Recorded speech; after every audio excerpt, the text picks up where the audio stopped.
cacau incríveis 68,18%.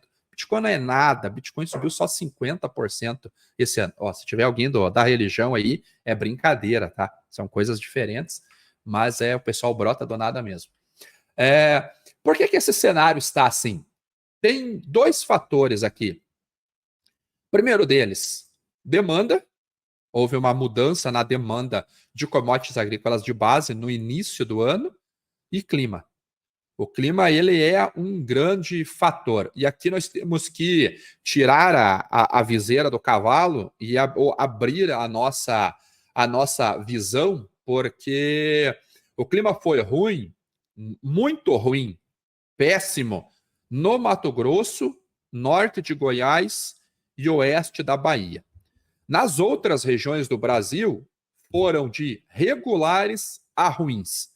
Não foram, nenhuma região teve uma condição excelente, nenhuma teve condição excelente, mas péssima mesmo foi só lá no Mato Grosso, tanto que a produtividade lá vai cair vertiginosamente. Áreas que produziram 85, 90 sacas por hectare no ano passado vão produzir 55, 60 sacas por hectare. Então, se eu olho aqui para o Paraná, é uma produção de 60 sacas por hectare, excelente. Agora, quando você olha para a média mato-grossense, é ruim. Na média, é ruim. Então, você pega essa região mais do centro para o norte, pegando principalmente a região de Sorriso e Sinop, médias ali são acima de 75 sacas. Média.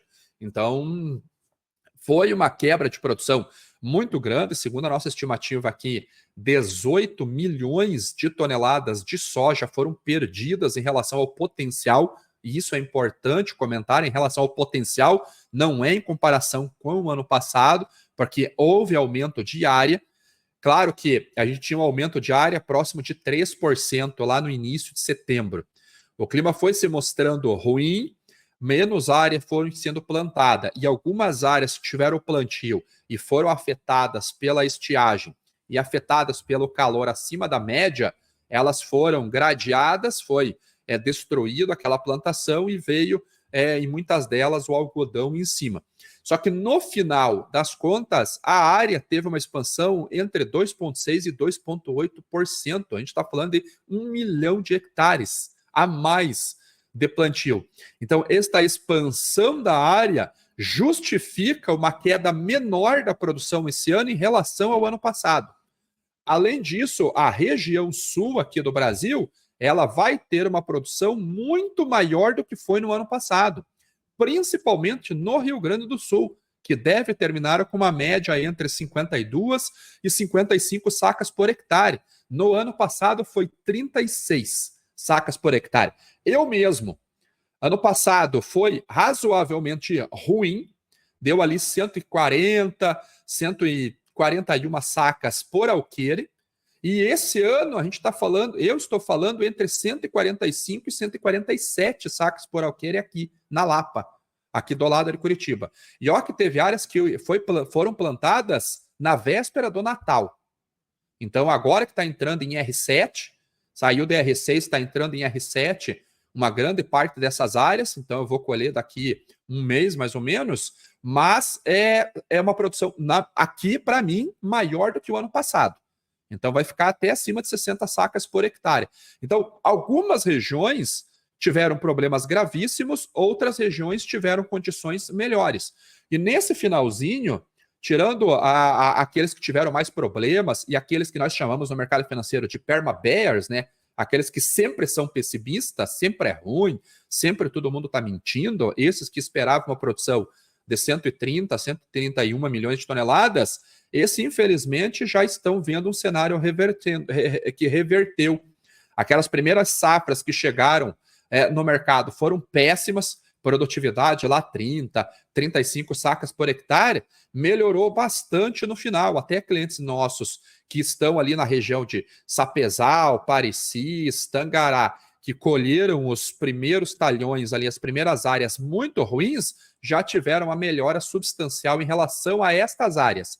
Vai ser uma produtividade média abaixo do que foi ano passado, muito abaixo do ano passado, mas já não é um desastre igual estavam as primeiras áreas. Então, já está sendo falado por muitos deles que a média ficará entre 56 e 65 sacas por hectare.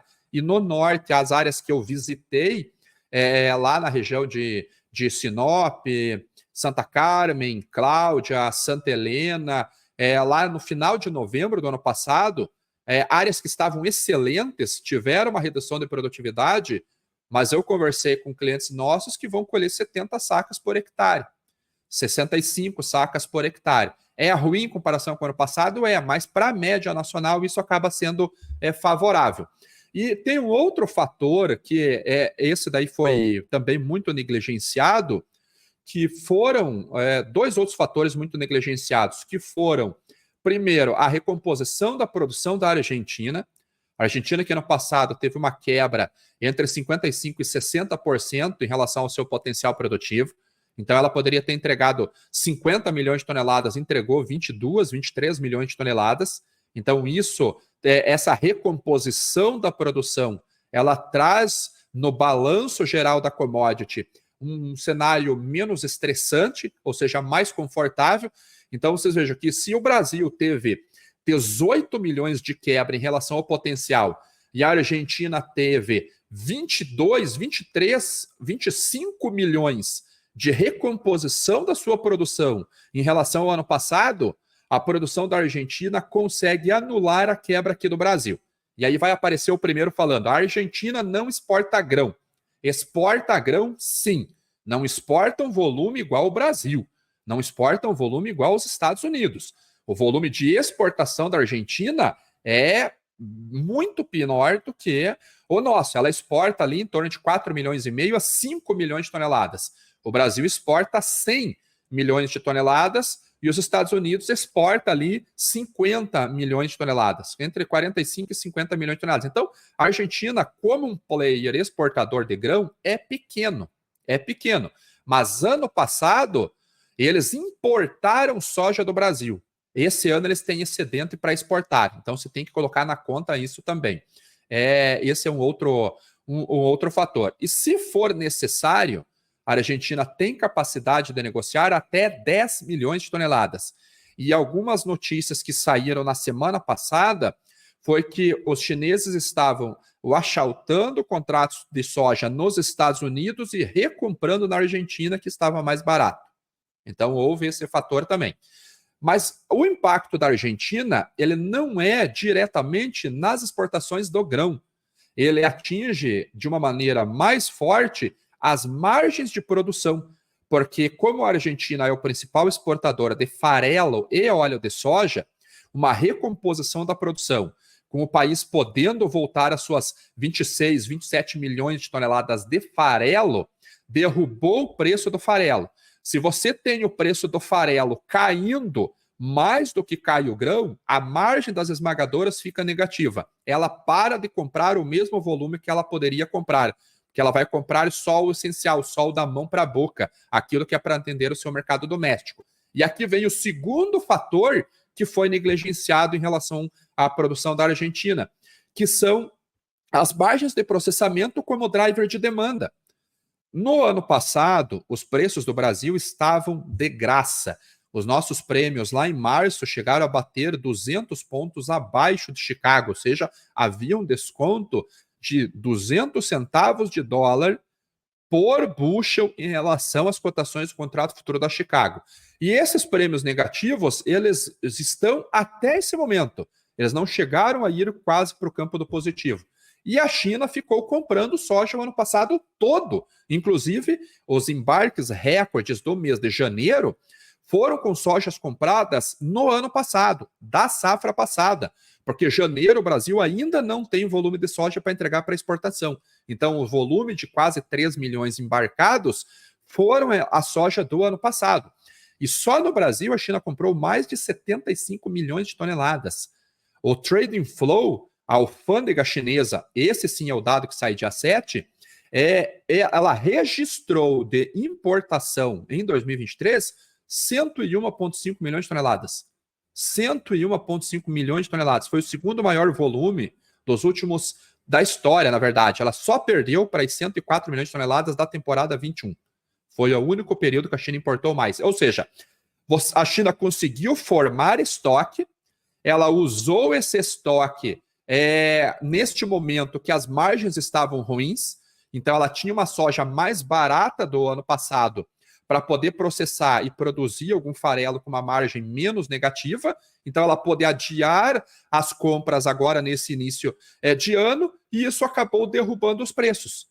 Então, você teve uma oferta chegando no mercado numa velocidade maior do que a demanda, você teve uma recomposição de um dos principais players do Brasil, você teve uma quebra de produção aqui no Brasil, mas um número um pouco menor do que o ano passado, ainda é a segunda maior safra da história aqui do Brasil, e você tem uma demanda atrasando, porque eles tinham estoques e eles estavam com margens negativas. Este foi o cenário que aconteceu agora. Até agora, a gente começa a ver uma mudança desse cenário com as nomeações acontecendo agora para o mês de abril, porque o mês de março está com 25% menos soja no line-up do que estava no mesmo período de 2023. Então, este é o mercado. O mercado mudou e muitos ficaram parados. O mercado hoje ele é mais dinâmico, hoje ele é mais em tempo real, mais real time. O mercado tem todo dia.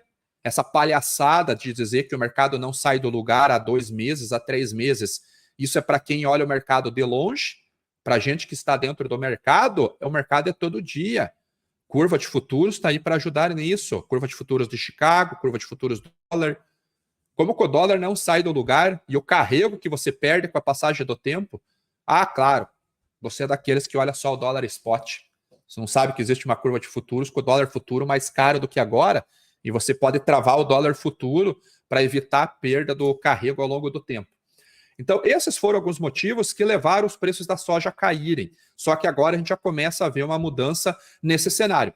Então, para aquele produtor que vai colher agora em março, abril, maio, começo de maio, vai ter colheita em algumas áreas aqui do Brasil, esse está num cenário menos estressante do que o produtor do Mato Grosso, que começou a colher em janeiro, ficou esperando uma melhora de preços pelos comentários de que a situação era ruim, porque não era verdade que ia haver produção, porque a quebra ia trazer uma demanda, porque é mentira que a China não está comprando.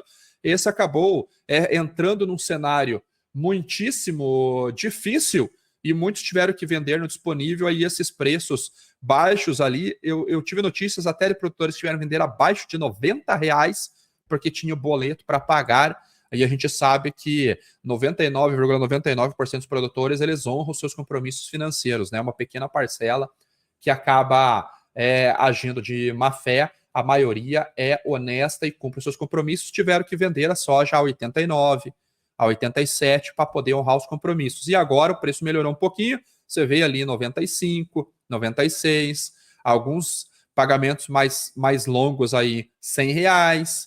Então é um cenário bem complicado para a soja, que hoje voltou a cair, está caindo um pouquinho, quase nada, né? Ontem foi um dia de alta, ontem os fundos recompraram saldo líquido no final do dia.